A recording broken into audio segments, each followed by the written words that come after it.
What up, techies? Thanks for joining us and welcome back to the channel for everything technology of the past, present, and future. Please like this video and subscribe to our channel for more great content. Today we discuss the double-edged sword, which is the smartphone. Smartphones are so embedded in our culture that it is hard to imagine life without them. They've brought us convenience, connection, and entertainment right in the palm of our hands. Still, there's also a downside when you use this technology too much, which has been noticeable over time because it has become clear how detrimental it can be to mental health with all those staring hours spent looking down into tiny screens. The introduction date for smartphones was July 29, 2007 datelined as iPhone release day, and since then, their usage rates have skyrocketed while studies show an increased risk factor linked to depression. The purchase of dumb phones on a global scale reached 1 billion units in 2018, representing a 12.5% drop compared to 2020. According to Deloitte, 1 in 10 mobile users in the UK had a dumb phone. One of these users is 17-year-old Robin West, who gave up her smartphone more than 2 years ago.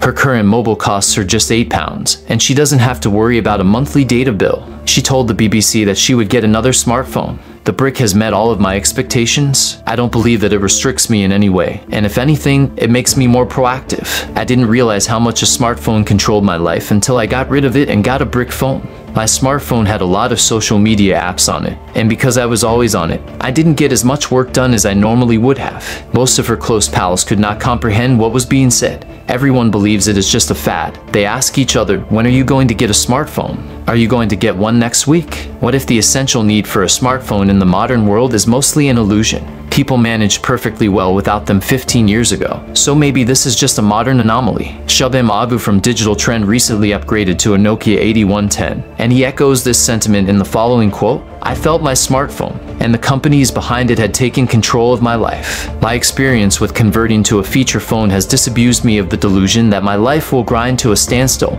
without my smartphone. It has also made me realize how meaningless most of what I do on my phone is." Some YouTubers also share their experience with using dumb phones. "I can hardly believe it, but I've been using a dumb phone for 6 months. When I first got this phone, I told myself I would use it for at least 30 days to see how it worked out, and I stuck with it. However, I've noticed that in many locations, you need to scan a QR code in order to get service, and this phone obviously can't scan a QR code. Additionally, when you open a link or an app, they don't give you menus anymore. This device is just a tool that I can use when I need to use it. But if I'm not using it, it doesn't ask anything of me. It just sits there. And I love that there are a couple of things that I've learned that are just like huge life-changing benefits to using a dumb phone. And these are things that I honestly didn't even expect. I do not identify as someone who has anxiety like I did before. I wouldn't have described myself as an anxious person. But after making the switch, I realized that there was probably a lot of anxiety surrounding my iPhone.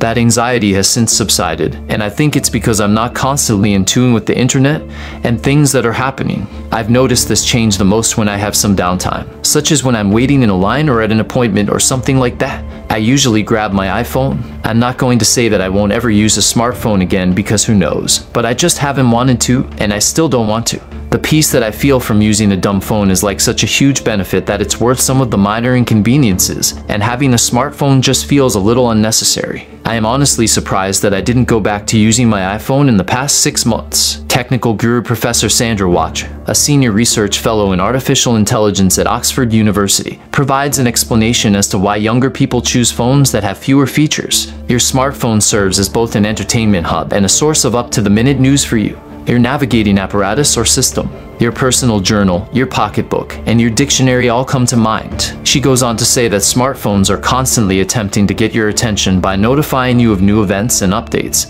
and by continually interrupting your day with breaking news quotes. She says that smartphones do this because they want you to pay attention to what they have to say. This has the potential to keep you on edge and may even be upsetting. It has the potential to be overwhelming. Therefore, it is not surprising that some of us now yearn for simpler technologies and believe that dumb phones might give us a return to simpler times. However, this sentiment is not shared by all of us. According to a number of studies, having an excessive number of choices can bring about feelings of both depression and irritation. The user is able to concentrate more intently on a single task at a time and complete it in a more time-effective manner when using a dumb phone because it helps reduce the number of options that are available to the user. Advocates will tell you that they may be pretty useful even if they are only temporary, and that this is true whether you want to be there for a holiday, focus on a project, or just need some time back in your day. Nevertheless, in the event of a crisis, you need to be able to get in touch with another person. In the rapidly expanding market for contemporary dumb phones, one of the most recent companies to enter the fray is Light Phone, a startup company based in New York. It is also capable of playing music and podcasts, and it uses Bluetooth to connect to headphones. This provides it with some additional functionality in comparison to older Nokia models. The corporation had its best year financially in 2021, with sales increasing by 150% compared to the previous year, which was 2020. This was the year that the corporation had its best overall performance financially. Joe Hollier and Kai Tane are the ones who are accountable for the creation of the Light Phone. In 2014, the two of them presented the Kickstarter project, explaining that it was an attempt to combat an addiction to technology by using crowdfunding. 50,000 people were on the waitlist for the first edition of the Light Phone in 2015 when it was first released. According to Kai Tang, co-founder of Light Phone, the device was initially created just as a temporary break from the smartphone on the weekend. However, now more than half of the company's customers use it as their primary device instead of their smartphone. He has also made some colorful comments about how mobile phones are the superior species controlling human beings, and this control is not going to stop anytime soon. Consumers are becoming more aware of the risks associated with developing an unhealthy dependence on their mobile devices. There's a lesson to be learned from the fact that millennials are the demographic that's buying dumb phones. We are the generation that grew up before the internet but also with it. The MP2 is yet another straightforward product that appeals to the growing subculture of minimalists. As more time passes, there is no doubt that we will see a great many more of these low-tech startups in the future. And just when we thought the market was starting to become oversaturated with them, here come even more of them. As a result, it would appear that Nokia anticipates a greater demand in 2017 for traditional feature phones that have been modernized to keep up with the times. Nokia has reintroduced its 3310 mobile phone, which was first available to the public in the year 2000.